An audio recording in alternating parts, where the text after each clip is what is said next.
Hello everyone. इस video में मैं आपके साथ हरियाणा जुडिशियल सर्विसेज एग्जामिनेशन के प्री क्वेश्चंस पेपर को एनालिसिस करूंगा। आपको पिछले 6 साल में पूछे गए क्वेश्चंस के ट्रेंड को समझाने की कोशिश करूंगा। आपको ये बताऊंगा किस सब्जेक्ट से किस साल में कितने क्वेश्चंस पूछे गए थे और जो क्वेश्चंस पूछे गए थे उसका ट्रेंड क्या था, क्वेश्चंस का लेवल क्या था, इजी था, मॉडरेट था या डिफ़िकल्ट था। ठीक है। और मैं चाहूँगा कि जो मैं आपको बताऊँ उसको आप गौर से सुनें। अगर आपको स्क्रीनशॉट लेना है तो स्क्रीनशॉट ले लें, आपको फ़ोटो लेना है तो फ़ोटो ले लें, ताकि आप कहीं कभी भी ट्रैवल कर रहे हो, कहीं भी हो, पढ़ाई कर रहे हो, ये चीज़ें आपके साथ हैंडी हो। आप इस अकॉर्डिंग ही अपनी तैयारी को आगे बढ़ाएं। ठीक है। तो देखिए, ये जो क्वेश्चंस पेपर में एनालिसिस करूँगा ये ऑन एन एवरेज होगा। ये मेरा पर्सनल एनालिसिस होगा। इसमें वेरिएंस हो सकता है, वेरिएंस +2 या -2 का वेरिएंस हो सकता है। ठीक है। ये सबका अपना अलग अलग पर्सनल ऑब्जर्वेशन होता है।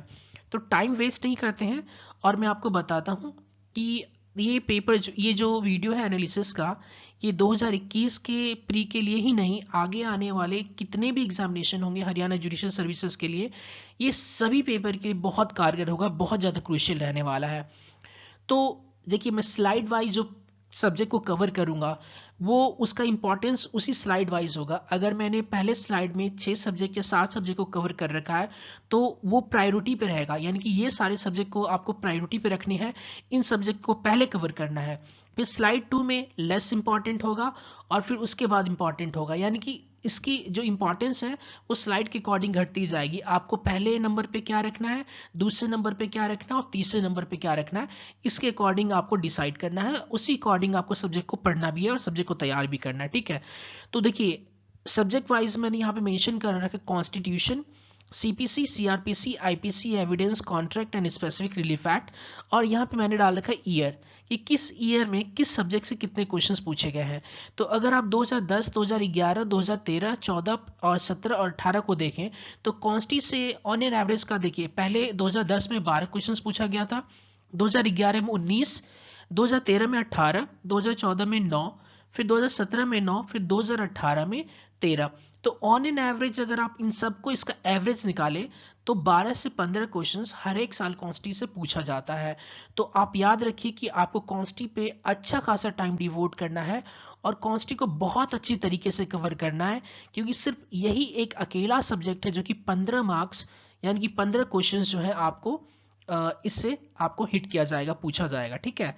तो 15 क्वेश्चंस के लिए आपको कॉन्स्टी को उसी अकॉर्डिंग तैयार करना है और उसके अकॉर्डिंग ही, जैसे हम कॉन्स्टी को देखे हैं, सारे सब्जेक्ट को उसी अकॉर्डिंग देखेंगे कि किस सब्जेक्ट पे कितना टाइम हमें डिवोट करना है, किस सब्जेक्ट को किस अकॉर्डिंग हमें तैयार करना है। अब देखिए, सीपीसी कॉन्स्टी के बाद, ये सीपीसी को आप कॉन्स्टी से पहले भी रख सकते हैं क्योंकि इसका भी जो वेरिएंस है वो मोर और लेस कॉन्स्टी की तरह ही है। देखिए, 2010 में इससे 16 क्वेश्चंस पूछे गए थे, 2011 में 21 क्वेश्चन पूछे गए थे और 2013 में 14 क्वेश्चन पूछे गए थे। सॉरी, 13 में 14, फिर 2014 में 13, फिर 2017 में 14 क्वेश्चंस पूछा गया था और 2018 में 19 क्वेश्चन पूछा गया था। तो ऑन एन एवरेज आप इसको लेके चल सकते हैं। ऑन एन एवरेज बता रहा हूँ, 17 to 18 क्वेश्चन सीपीसी से पूछा जाता है। तो इसको, सीपीसी को भी आपको बहुत अच्छे तरीके से याद करना है। और आप ये चीज़ मत भूलिएगा कि एक क्वेश्चन होता है 4 मार्क्स का। तो एक क्वेश्चन गलत होना, आप ये समझ सकते हो कि आप एक क्वेश्चन से आउट हो सकते हो एग्जामिनेशन से। तो चीज़ों को आप बारीकी से देखिए। तो कॉन्स्टी से कितने मार्क्स, कितने क्वेश्चन पूछे जाएंगे, ऑन एन एवरेज 15। सीबीसी से ऑन एन एवरेज कितने क्वेश्चन पूछे जाएंगे, 17। ठीक है। अब देखिए, सीआरपीसी को देखते हैं। 10 2010 में, 2011 में 14, 2013 में 12, 2014 में 12, 2017 में 14 एंड 2018 में 15। तो ऑन एन एवरेज आप इसको ले सकते हैं कि सीआरपीसी से 12 क्वेश्चंस पूछे गए। ठीक है। तो सीआरपीसी भी आपकी हिट लिस्ट में होना चाहिए। ये सारे जो मैं लिख रहा हूँ ये हिट लिस्ट के सब्जेक्ट हैं। ठीक है। फिर उसके बाद आईपीसी को देखिए, 2010 में 14, 2011 में 26, 2013 में 19, 2014 में 16, 2017 में 13 और 2018 में 9। ठीक है। तो इसको भी आप देख सकते हैं ऑन एन एवरेज, इसको भी आप लेके चलिए कि 11 से 12 क्वेश्चंस आपको ऑन एन एवरेज इससे भी पूछने को मिलेंगे। तो ये भी आपका हिट लिस्ट का सब्जेक्ट है। ठीक है। अब एविडेंस को देखिए, एविडेंस से 2010 में 13, 2011 में 17, 2013 में 11, 2014 में 13, 2017 में 12 और 2018 में 11। तो ऑन एन एवरेज इसको भी आप 12 के रेंज में लेके चलिए, ठीक है। देखिए -2 या +2 ये कुछ भी हो सकता है वेरिएंस, लेकिन हम ऑन एन एवरेज एक एवरेज लेके चल रहे हैं। और जो मैं प्रिडिक्शन दे रहा हूं कि इतना क्वेश्चंस पूछा गया था एक साल में, ये भी ऑन एन एवरेज पूछा गया था। एग्जैक्ट फिगर मैं आपको कोट नहीं कर रहा हूं, क्योंकि हो सकता है कि जो मैंने सीआरपीसी का समझा वो आईपीसी का भी क्वेश्चन हो सकता है, पार्ट आईपीसी का भी हो सकता है, ठीक है। अगर मुझसे ये पूछा गया था कि डिफॉर्मेशंस के जो लिमिटेशंस पीरियड है वो कहाँ पे है, तो डिफॉर्मेशंस तो वैसे आईपीसी में है, लेकिन लिमिटेशन आपको 368 सीआरपीसी के अकॉर्डिंग आपको देखना पड़ेगा, ठीक है। 468, आई एम सॉरी, तो वो 3 इयर्स होगा। तो उसके अकॉर्डिंग हो सकता है कि यहाँ पे एक दो वेरिएंस आपको +-2 का मिले आपको। तो ऑन एन एवरेज ही हम इसको एनालिसिस कर रहे हैं। अब देखिए कॉन्ट्रैक्ट को देखिए, कॉन्ट्रैक्ट से 2010 में पूछा गया था 5 क्वेश्चन, 2011 में पूछा गया था 3 क्वेश्चन, 2013 में पूछा गया था 6 क्वेश्चन, 2014 में पूछा गया था 7, 2017 में 6 एंड 2018 में 7। तो ऑन एन एवरेज हम कॉन्ट्रैक्ट का लेके चल सकते हैं कि 5 क्वेश्चन, इससे 5 क्वेश्चन आप एक्सपेक्ट कर सकते हो। तो ये भी आपके हिट लिस्ट में होना चाहिए कॉन्ट्रैक्ट भी। और उसके बाद स्पेसिफिक रिलीफ एक्ट में ये सेम चलेगा 0 to 1, 0 to 1, 2, 3, 4 एंड 5। तो on an average specific relief act में आप 3 क्वेश्चन ले सकते हैं।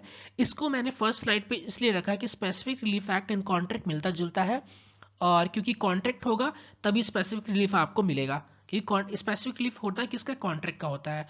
तो ये आपका जो है, आप इसको अगर एक साथ पढ़ेंगे तो आपका रिदम बहुत अच्छा बन जाएगा और आपको समझ में भी चीज़, कनेक्टिविटी आपकी बहुत अच्छी हो जाएगी। तो आप ये देखिए, ध्यान से देखिए, कॉन्स्टी से मैंने बताया 15, सीपीसी से मैंने बताया 17, सीआरपीसी से 12, आईपीसी से 12, एविडेंस से 12, कॉन्ट्रैक्ट से 5 और स्पेसिफिक रिलीफ एक्ट से 3। तो ये आपको याद रखना है। इसी तरीके से आपको पेपर पे लिख लेना है कि किस सब्जेक्ट से कितने क्वेश्चंस आएंगे और किस अकॉर्डिंग आपको अपनी स्टडी को आगे उसी दिशा में ले जानी है, ठीक है। चलिए दूसरे स्लाइड को देखते हैं। और दूसरे स्लाइड में देखिए, ये वो मोस्ट इंपॉर्टेंट था, ये जो है इंपॉर्टेंट है।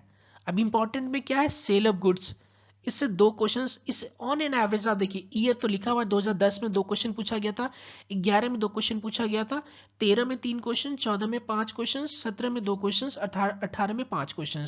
सेल ऑफ गुड्स एक्ट ये भी छोटा सा एक्ट है, तो इससे ज़्यादातर क्वेश्चन जो पूछे जाते हैं ना, वो या तो सेक्शन बेस्ड होते हैं या थोड़ा बहुत ऐसा कि डिलीवरी कैसा होता है, कंस्ट्रक्टिव, एक्चुअल, है ना, फिजिकल कैसा डिलीवरी होता है। तो ये भी बहुत आसान क्वेश्चन से पूछे जाएंगे। तो बस एक बार आपको गो थ्रू करना है। ये फालतू के नंबर है, इस यहाँ पे नंबर आप फालतू के स्कोर कर सकते हैं। तो इससे भी आप 3 क्वेश्चन ऑन एन एवरेज लेके चलेगी, 3 क्वेश्चन इससे भी पूछे जाएंगे, ठीक है। आप देखिए, आपको देखना है हिंदू लॉ। हिंदू लॉ से क्वेश्चंस का ट्रेंड बढ़ा है। हिंदू लॉ से पहले 2010 में 4, 11 में 5, 13 में 8, 14 में 13, फिर 17 में थोड़ा डाउनफॉल हुआ है 11, और फिर 18 में आपका 10।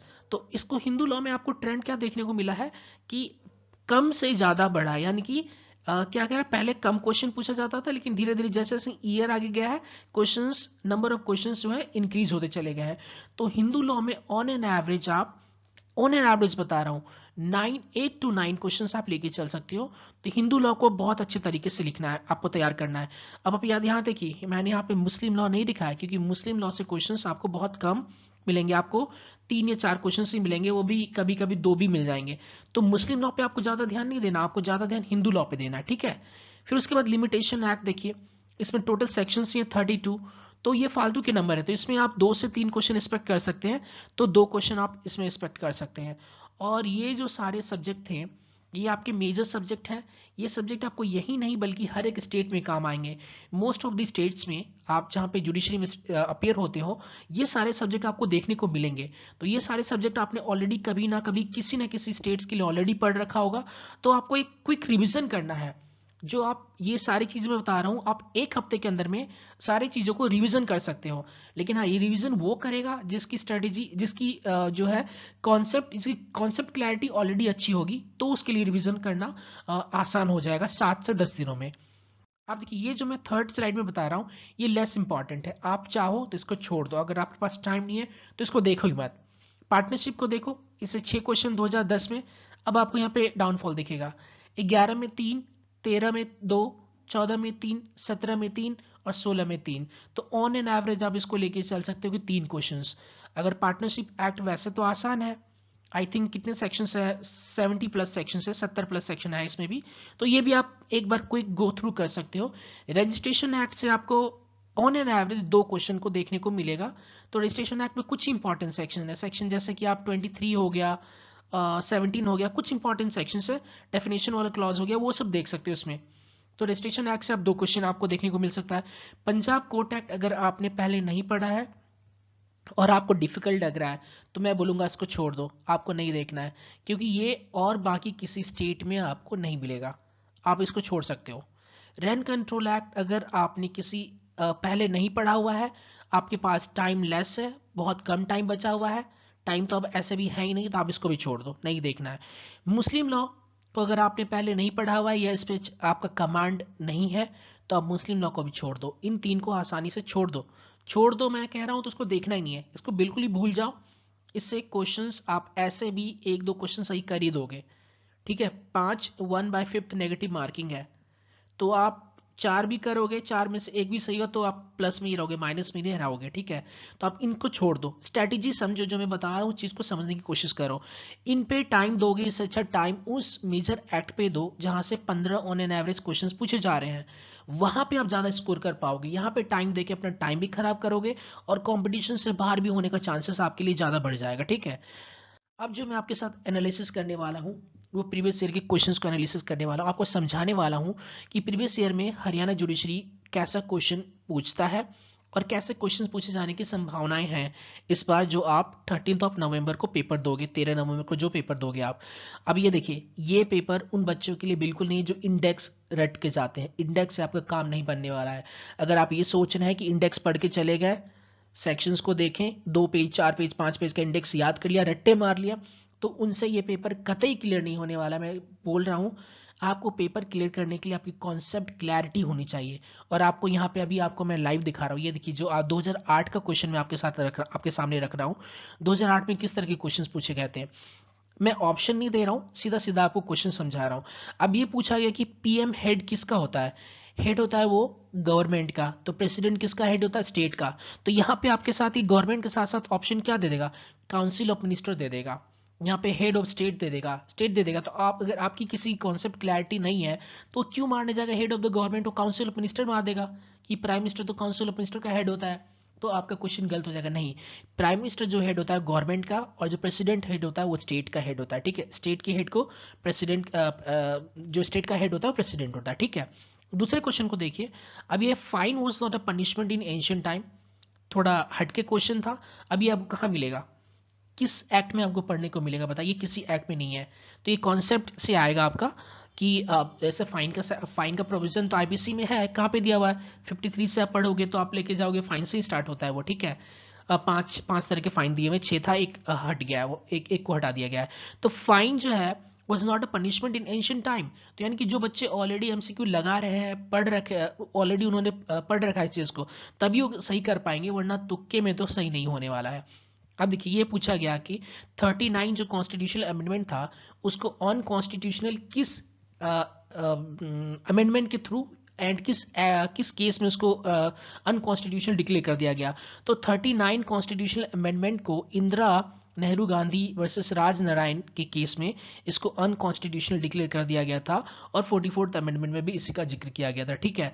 तो आप ये देखिए, अगर आपका कॉन्सेप्ट नहीं रहेगा तो ये आप बेयर एक्ट में मिलेगा कि 39 कॉन्स्टिट्यूशनल अमेंडमेंट को इंदिरा नेहरू गांधी या राजनारायण में आपको अनकॉन्स्टिट्यूशन डिक्लेयर कर दिया, नहीं। तो यहाँ पे कॉन्सेप्ट क्लैरिटी मांगता है आपसे, आपका रट्टेबाजी नहीं चलेगा, इंडेक्स याद करना आपका काम नहीं आने वाला। यहाँ पे इंडेक्स याद करके मैक्सिमम आप थोड़ा स्कोर कर पाओगे, 30-40% स्कोर कर पाओगे, लेकिन उससे ज़्यादा स्कोर नहीं कर पाओगे। अब यहाँ पे पूछा pronote, pronote is also called promissory note and is a negotiable instrument, ये फिर भी इजी क्वेश्चन है, इसका जवाब आप दे सकते हो। अब ये देखो 243Q डिफाइंस म्यूनिसिपैलिटी, ये जिसका इंडेक्स याद है वो आसानी से देखा, तो मिक्सअप क्वेश्चन आपको देखने को मिल रहा है। एनल इंटरकोर्स का मतलब होता है सोडोमी, बहुत सारे ऑप्शन थे वहां पे।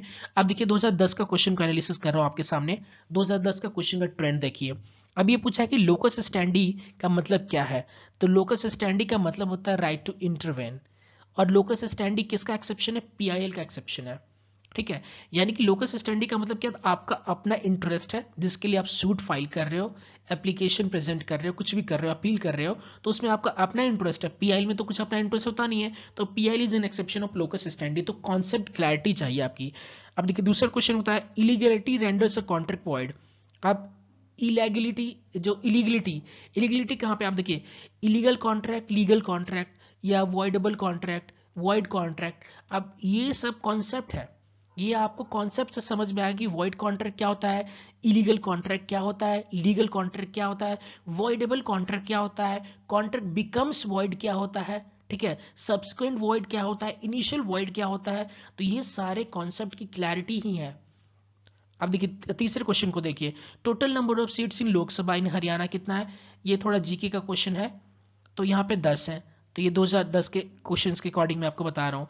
फिर अब पूछा गया B D Sharma was the first CM of Haryana. तो एक तरह से आपका देखिए यहाँ पे रिवीजन भी हो रहा है कि पूछा गया था कि हरियाणा का फर्स्ट सीएम कौन था, तो बी डी शर्मा।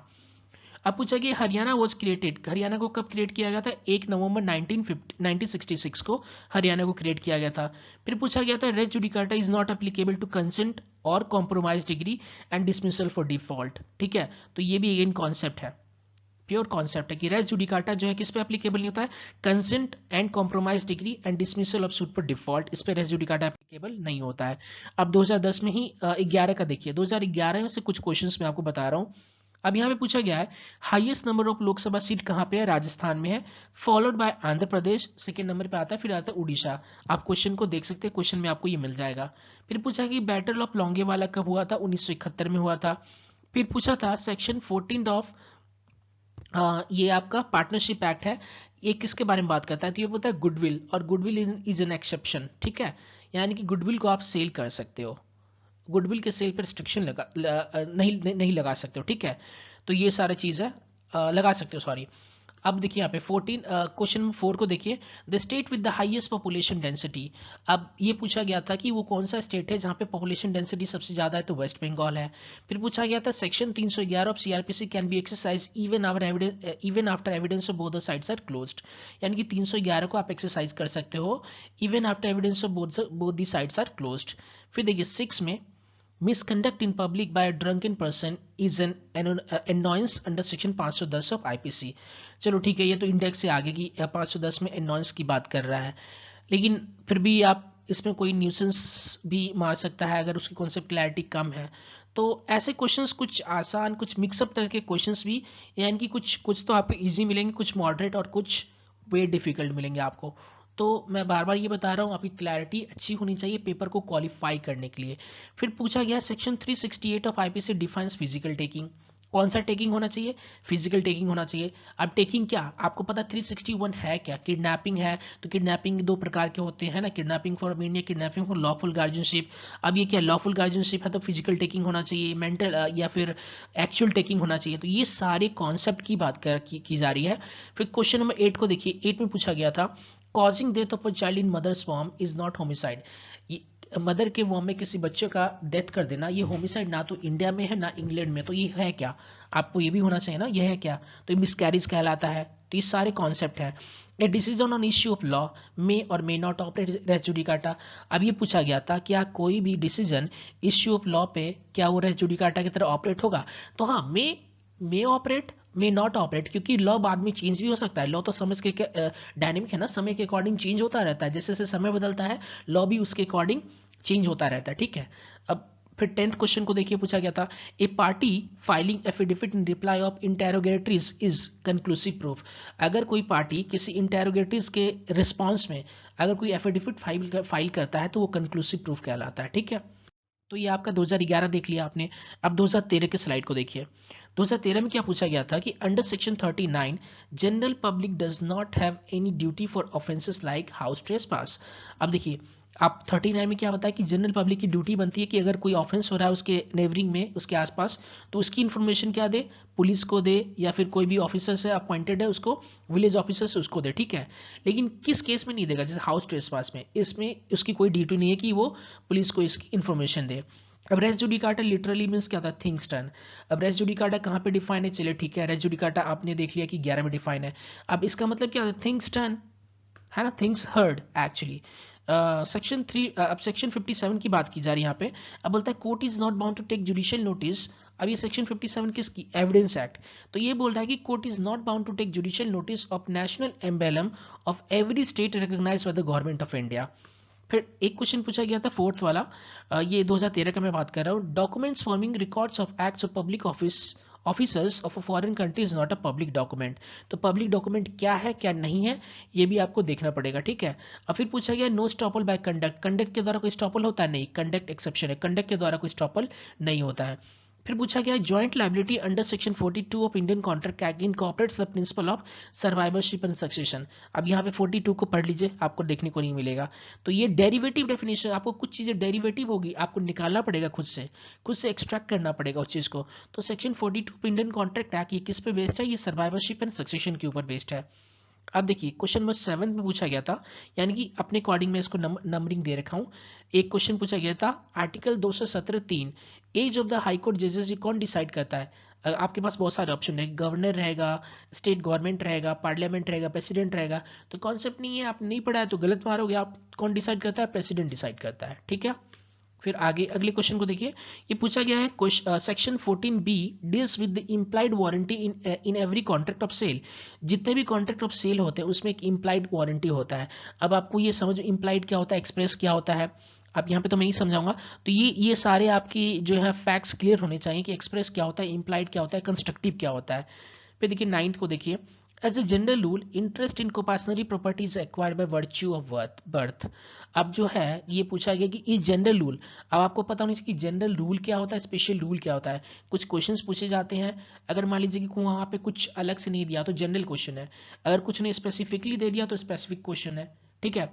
तो एज जनरल रूल जो होता है, कोपासनरी प्रॉपर्टी में इंटरेस्ट जो एक्वायर किया जाता है वो बाय वर्च्यू बर्थ किया जाता है, बर्थ से ही वो एक्वायर कर लिया जाता है, ठीक है। देखिए नेक्स्ट क्वेश्चन को देखिए, सेक्शन 5.1 यानी कि 511 of IPC applies to the offences of IPC only.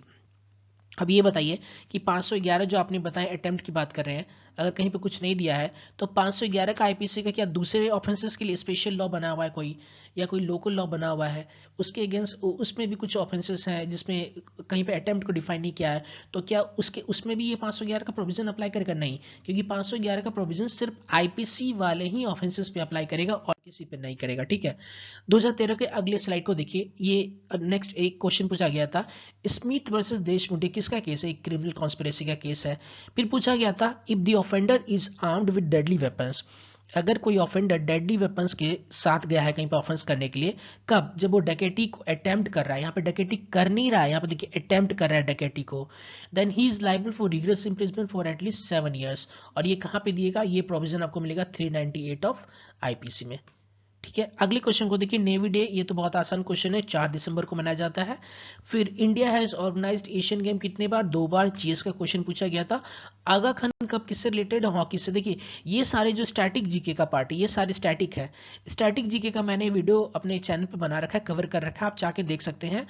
Sports का अलग वीडियो है, स्टैटिक जीके का एक अलग पार्ट है, तो वहां से बहुत सारी चीजें आपके कवर हो जाएंगे। फिर देखिए 2014 के क्वेश्चंस को देखिए, यहाँ पे पूछा गया था आपसे कि ऑर्डर 9 रूल 21 कौन सी, ये क्या बताता है, consequences of non compliance with order to answer interrogatories discoveries and inspection of documents. ये किसके बारे में बात कर रहा है कि कॉन्सिक्वेंसेस क्या होगा जब आपको ऑर्डर दिया गया कि आप इंटेरोगेटरीज को आंसर करो, डिस्कवरीज को आंसर करो, इंस्पेक्शन के लिए डॉक्यूमेंट्स को प्रोड्यूस करो, अगर आप नहीं करते हो तो उसका कॉन्सिक्वेंसेस आपको कहाँ देखने को मिलेगा, ऑर्डर 11 रूल 21 में, ठीक है। फिर पूछा गया था 153 of CrPC general power to amend, ये क्या है, जनरल पावर टू अमेंड जो है 153 में है।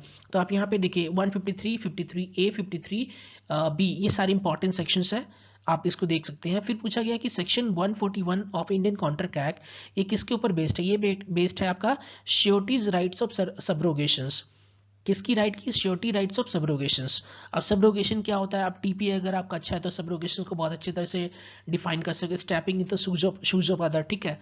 अब देखिए नेक्स्ट क्वेश्चन में देखिए, सेक्शन 10 पूछा गया partnership act includes fraud only.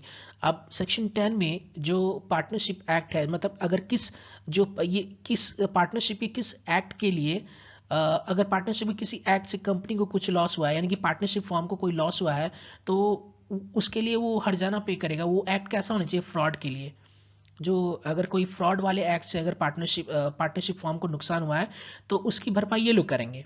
फिर उसके बाद पूछा कि section 357A of CrPC was incorporated in 2009। ये क्या है? Victim compensation scheme. तो ये कहाँ पे, ये किस ईयर में आया था, इनकॉर्पोरेट किया गया था? 2009 में इनकॉर्पोरेट किया गया था। अब देखिए, high court decides jurisdiction of subordinate courts under Punjab court act 1918। छोड़ दीजिए, आप उसको नहीं पढ़िए पंजाब। ये देखिए क्वेश्चन कहाँ मिला आपको, एक दो क्वेश्चन मिलेंगे। आप, मैंने बोला कि आप रैंड कंट्रोल को छोड़ दीजिए, पंजाब कोर्ट एक्ट को छोड़ दीजिए, एक दो जो और एक्ट हैं आपको जहाँ से दो तीन क्वेश्चन पढ़ने उसको छोड़ दीजिए, बिल्कुल नेग्लेक्ट कर दीजिए। अब देखिए 7 में पूछा है, a registered document operates from the date of its execution. एक दो क्वेश्चन मैंने बताए थे, रजिस्ट्रेशन एक्ट से मैक्सिमम 2 या 3 क्वेश्चन आएंगे, छोड़ दीजिए, कोई दिक्कत नहीं है। कि एक रजिस्टर्ड डॉक्यूमेंट जो है कब से ये ऑपरेशन में आता है, from the date of execution, और कितने महीने के, मतलब रजिस्ट्रेशन के कितने महीने के अंदर में इसको वो करवाना पड़ता है रजिस्ट्रेशन, एग्जीक्यूशन के कितने महीने के अंदर में इसको रजिस्टर करवाना पड़ता है, ये करवाना पड़ता है 4 मंथ्स में। ये बहुत इंपॉर्टेंट टॉप ये हिट लिस्ट के क्वेश्चन है। किसी स्टेट में अगर ये एक्ट होता है तो यहाँ से 2 क्वेश्चन ऐसे बनने के चांसेस बहुत ज़्यादा होते हैं। अब देखिए यहाँ पूछा गया है आर्टिकल 265 की हम बात करें, no taxes should be levied except by the authority of law. देखो, अथॉरिटी ऑफ लॉ को छोड़ के और कोई टैक्सेस इंपोज नहीं कर सकता। तो ये कहाँ पे दिया है? 265 आर्टिकल कॉन्स्टिट्यूशन ऑफ इंडिया में ये दिया गया है। तो ये सारे क्वेश्चंस जो मैं आपके साथ एनालिसिस किया हूँ, ये देखिए, वीडियो थोड़ा टाइम स्पेंड कीजिए, मानिए कि आप किसी चीज़ को बहुत इंजॉय करके वीडियो को देखिए, और इस अकॉर्डिंग अगर आप इस वीडियो को देख के अपनी तैयारी को कंटिन्यू रखेंगे, तैयारी को करेंगे, तो ये मेरी एश्योरिटी है आपसे कि आप इतना तो जरूर कर जाएंगे कि आप क्वालिफाई कर जाएं। और प्री सिर्फ क्वालिफाइंग है, प्री में कोई मार्क्स नहीं जोड़ते हैं। प्री के कोई ऐसा नहीं कि आप टॉप 10 में आ गए तो आप जो है आपका ये मेरिट लिस्ट में नाम आ जाएगा, नहीं। प्री ओनली क्वालिफाइंग है, तो आपको ओनली क्वालिफाई कीजिए, लेकिन स्ट्रैटेजी से क्वालिफाई कीजिए। एक स्ट्रैटेजी बनाइए, और जो स्ट्रैटेजी वैसे बनेगी जैसे मैंने आपको बताया है। मेहनत मैंने किया है, उसका फ़ायदा आप उठाइए, ठीक है। एनालिसिस मैंने किया है, इसको आप देखिए, फ़ायदा आपको ज़रूर मिलेगा, ठीक है।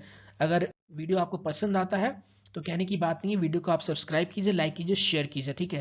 Thank you so much for watching. अगर और भी हरियाणा जुडिशियल सर्विसेज पे अगर और वीडियो चाहते हैं आप, तो please do let me know, मैं पक्का आपकी रिक्वेस्ट पे वीडियो को लेके आऊँगा। Thank you so much for watching again.